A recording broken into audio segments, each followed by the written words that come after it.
The British Foreign Secretary Liz Truss is expected to say today that the UK and other Western powers should give warplanes to Ukraine as part of their long-term military support.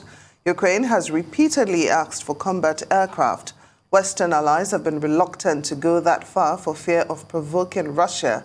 But as NATO members step up their support for Ukraine with longer-range weapons, Liz Truss will say they should go even further, arguing the fate of Ukraine remains in the balance and that allies should be ready to support Kiev for the long haul.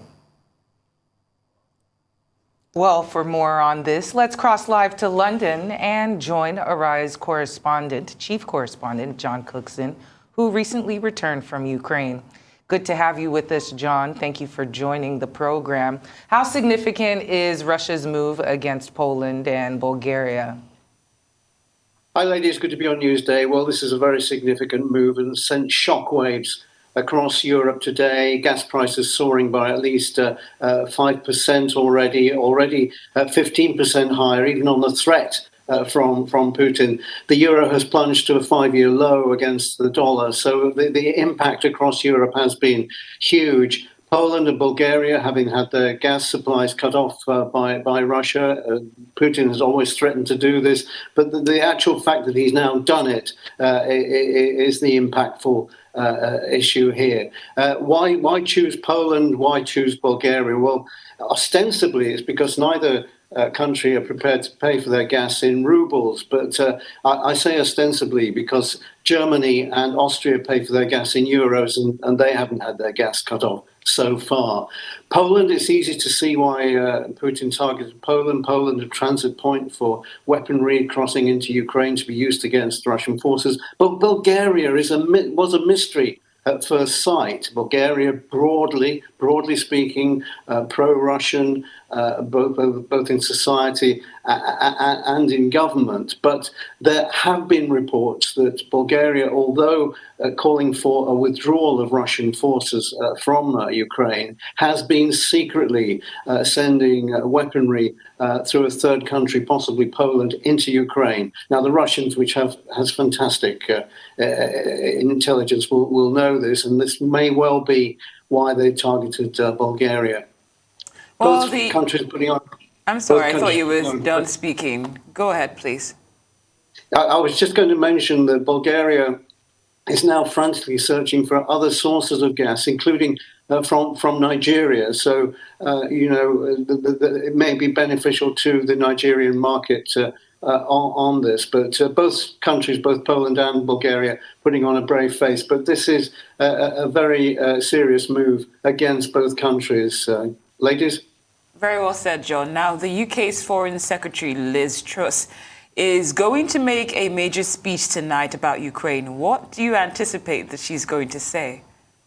Well, Liz Truss, associates say that she models herself on Baroness Thatcher, the original Iron Lady, and she's putting on a tough show tonight at London's Mansion House. And she'll basically reinforce what's already been said by a meeting of European leaders yesterday in Ramstein, that it's time for the UK and the Allies to step up their supply of weaponry to Ukraine to try to bring this war to a conclusion, with Ukraine obviously winning out. Well, that's the aim, if that's possible. She will say that it's time to reboot, recast and remodel our approach to deter aggressors in the future. And it's time to ramp up and double down in the country's efforts to help Ukraine try to win this conflict. So Liz Truss really ratcheting up the ante here. And of course, this is the UK. She's speaking on behalf of the UK. So sending a clear message to Moscow that this is the UK's position at the present time. So what's been happening on the ground in Ukraine overnight? Yeah, well, you've already mentioned this attack in Belgorod. Belgorod, a city in western Russia, not very far from the border with Ukraine, attacked before by Ukrainian forces earlier this month with Ukrainian helicopters. We don't know too much about this attack, other than it exploded an arms dump in the city. And here we can see the devastation that it caused in the immediate area. No idea yet of casualties or what the actual impact of this will be, but this is a clear effort by the Ukrainians to attack Russia's arms supplies, which have been used against Ukrainian forces. It may well be that missiles supplied by Western countries, and possibly the UK, were used in this attack, which really demonstrates that what a powder keg this whole region is, and something could go desperately wrong in these kind of attacks. It just takes one stray missile to hit a hospital or some other civilian center, and it would change the whole dynamic of what's going on. So dangerous times indeed.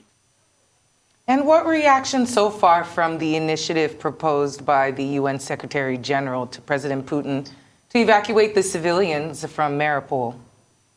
Well, Putin gave the green light to that apparently yesterday, and we'll have to wait and see what transpires. Antonio Guterres in Poland today, as you say, and then tomorrow he arrives in Kiev for a meeting with President Zelensky.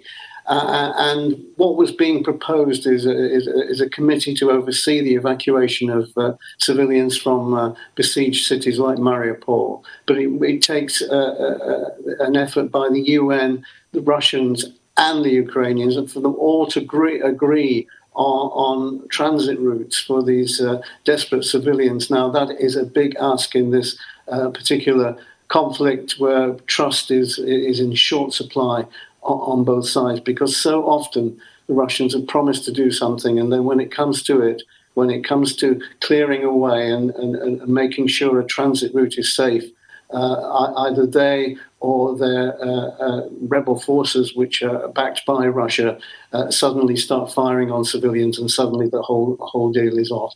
So it's a delicate task that the UN Secretary General has to accomplish here, and really will be a test of his standing as Secretary General if he can actually pull this off, and he knows that. Well, thank you so much, Arise Chief Correspondent John Cookson. We appreciate your time and your input as always.